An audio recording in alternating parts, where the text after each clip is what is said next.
Welcome to Rustica Studio.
Have you ever walked past a home and felt an immediate sense of peace, a sudden urge to pause and just breathe in the beauty before you? It is not an accident, it is design.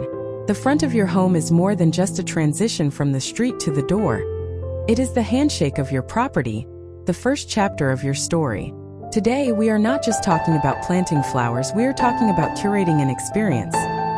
We are going to explore how to blend the permanence of stone with the fleeting beauty of blooms, and how to use containers to create a garden that is as flexible as it is breathtaking.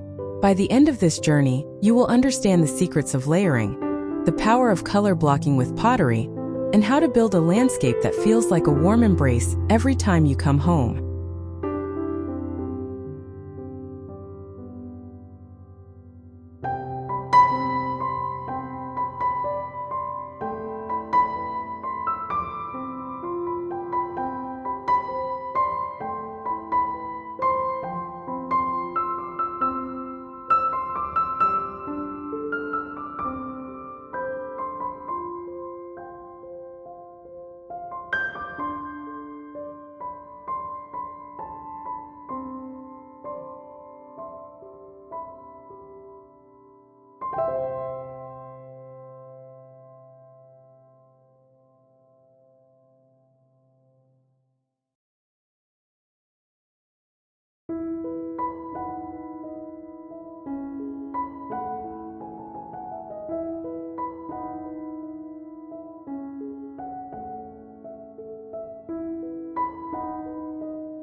Let's begin by looking at the foundation of these designs.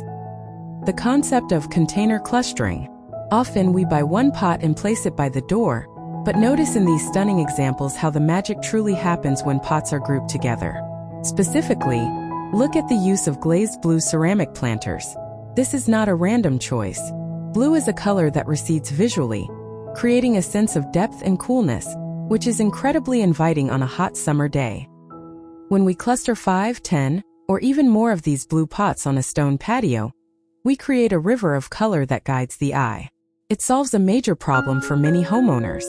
How to have a lush garden when you have too much concrete or paving? The answer is to bring the garden onto the hardscape. By varying the sizes of the pots, some tall and urn-shaped, others low and wide, we mimic the natural undulations of a landscape, creating a rhythm that feels organic even though it is entirely contained.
Furthermore, let's discuss the plant choices within these containers.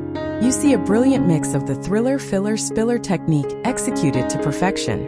The thrillers here are the vertical elements, often achieved with spikes of purple lavender, tall grasses, or even standard roses trained into tree forms. These draw the eye upward, breaking the monotony of the horizontal paving. The fillers are the mounds of petunias and hydrangeas that provide the body and color volume. But the real secret lies in the spillers, the ivy and trailing vines that cascade over the edges of the pots. This softens the hard rim of the ceramics and visually connects the pot to the ground. It blurs the lines between the container and the patio, making the plants look like they are overflowing with life and abundance. This technique of abundance suggests a home that is full of life and generosity.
Now let's shift our focus to the structural garden beds that border the home.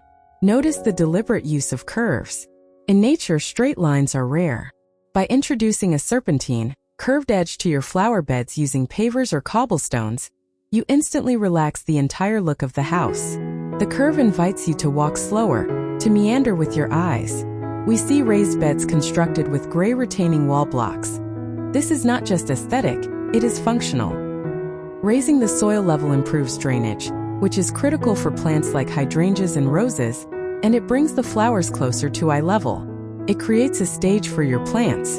When you elevate the garden, you also create a clear separation between the lawn and the blooms, making maintenance significantly easier because the grass cannot easily creep into your flower beds.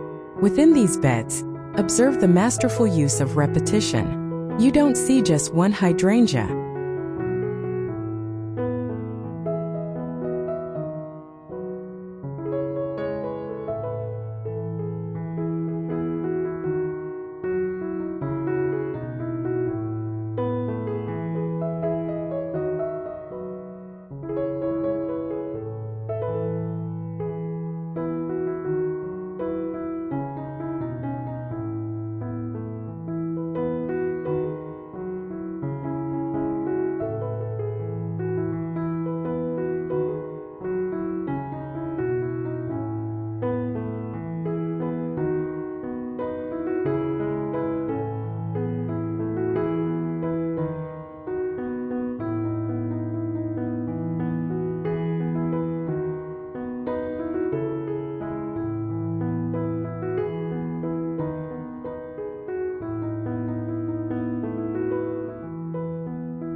You see a rhythm of them.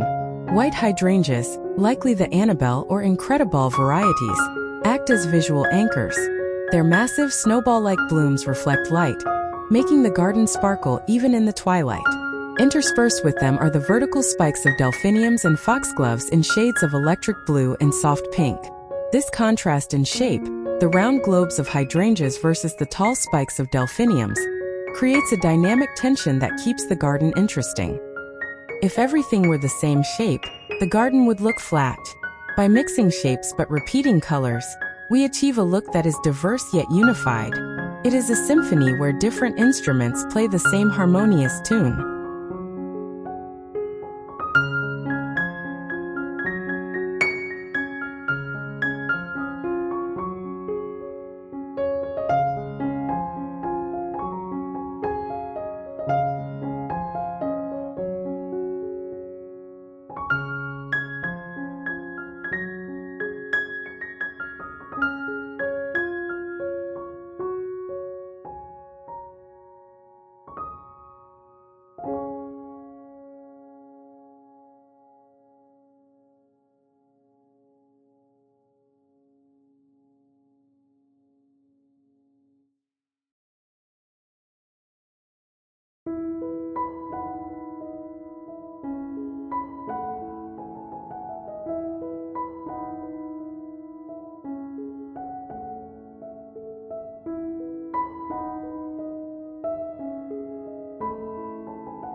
Let's talk about the hardscaping, the bones of the design. The pathways we see are not just utilitarian, they are part of the art.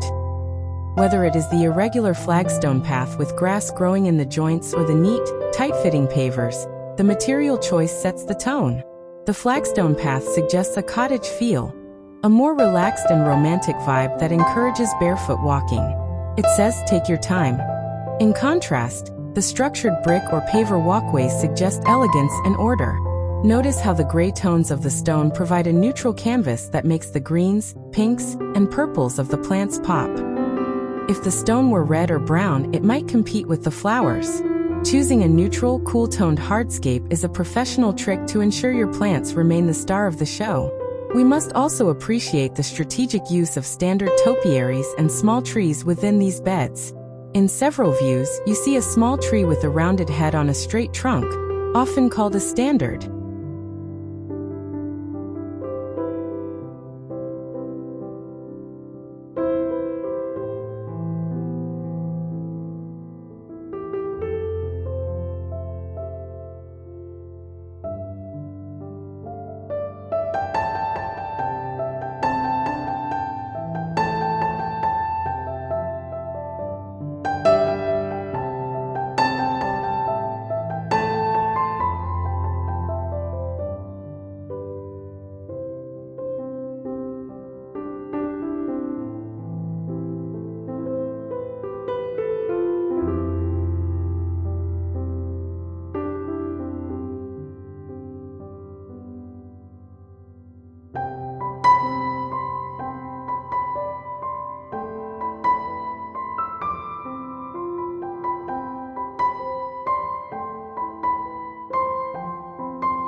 This is brilliant for small front yards. It gives you the height and dignity of a tree without the massive footprint that blocks the window or shades out the other flowers. It acts as an exclamation point in the garden design. Beneath these trees, the ground is never bare. It is carpeted with low-growing annuals like impatiens or sweet alyssum. This living mulch keeps the soil cool and moist, suppressing weeds while adding another layer of color. We are looking at a multi-tiered ecosystem. The tree canopy, the shrub layer, and the ground cover. Every inch of soil is working to create beauty,